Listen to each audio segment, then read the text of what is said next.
ሃይ እንዴት ናችሁ? እንዴት ቆያችሁ? ኤቢ ነኝ ከስሪዲ ስፖርትስ ጋር። እንግዲህ የኦክቶበር ኢንተርናሽናል ብሬክ ካበቃ በኋላ ሊጎች ወደ የውድድሮች ተመልሷሉ። እንግዲህ ተወዳጁ የእንግሊዝ ፕሪሚየር ሊግ በሰባተኛ ሳምንት በተወዳጅና እንግዲህ በአጓጊ ጨዋታዎች የተመለሰ ሲሆን እንግዲህ በሱፐር ሳንዴ እጅግ ተጠባቂው ጨዋታ በአንፊልድ መቶኛው የአንፊልድ ላንክሻየር ደርቢ ወይንም ሱፐር የብሪታንያ ደርቢ አንዳንድ የሚሉታል። እንግዲህ ይህ ጨዋታ በአንፊልድ ሊቨርፑል ከማንቸስተር ዩናይትድ የሚያደርጉት ጨዋታ ነገ 11 ሰዓት ተኩል የሚካሄድ ይሆናል።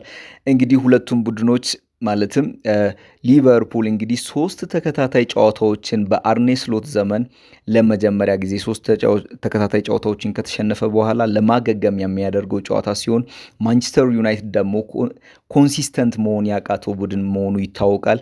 እንግዲህ ቼልሲን አሸንፏል። ከቼልሲ በኋላ ያለውን ቀጥሎ ያለውን ትልቁን ጨዋታ ሊቨርፑልን በአንፊልድ ያሸንፋል ወይ? እጅግ ተጠባቂ ሆኗል። እንግዲህ ሊቨርፑል ደግሞ ይህን ጨዋታ የማያሸንፍ ከሆነ 4ኛ ተከታታይ ሽንፈቱ ይሆንና መጥፎ ሪከርዶች ይመዘገባሉ። ይህ ደግሞ ለአርኔ ስሎት እጅግ በጣም አስቸጋሪ ያደርገዋል። ስለዚህ ይህን ጨዋታ ሊቨርፑሎች በሚገባ በጥንቃቄ የሚጫወቱ ይመስለኛል። ምክንያቱም ደግሞ ከዚህ ጨዋታ በኋላ የሚመጣው የቻምፒየንስ ሊግ ጨዋታዎች ከፊት ለሊቨርፑል እንግዲህ በጣም አስቸጋሪ ጨዋታዎች አሉ። እዚህ ጋር በዩናይትድ የሚሸነፍ ከሆነ እንግዲህ ከሪያል ማድሪድ ጋር ቻምፒየንስ ሊግ ይጠብቀዋል። ማንቸስተር ሲቲ በሊጉ ይጠብቀዋል።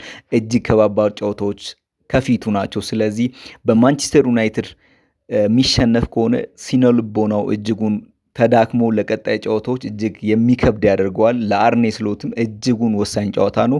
ማንቸስተር ዩናይትድ ደግሞ እንዴት ነው ተመልሷል ወይስ አቋሙ እንዴት ነው የሚለውን የሚያረጋግጥበት ሊቨርፑልን ሲያሸንፍ የሚያገኘውን ስነልቦና አስቡት። እንግዲህ እጅግ አጓጊ ጨዋታ እሁድ ሱፐር ሳንዴ በአንፊልድ መቶኛው የላንክሻየር ደርቢ ይደረጋል።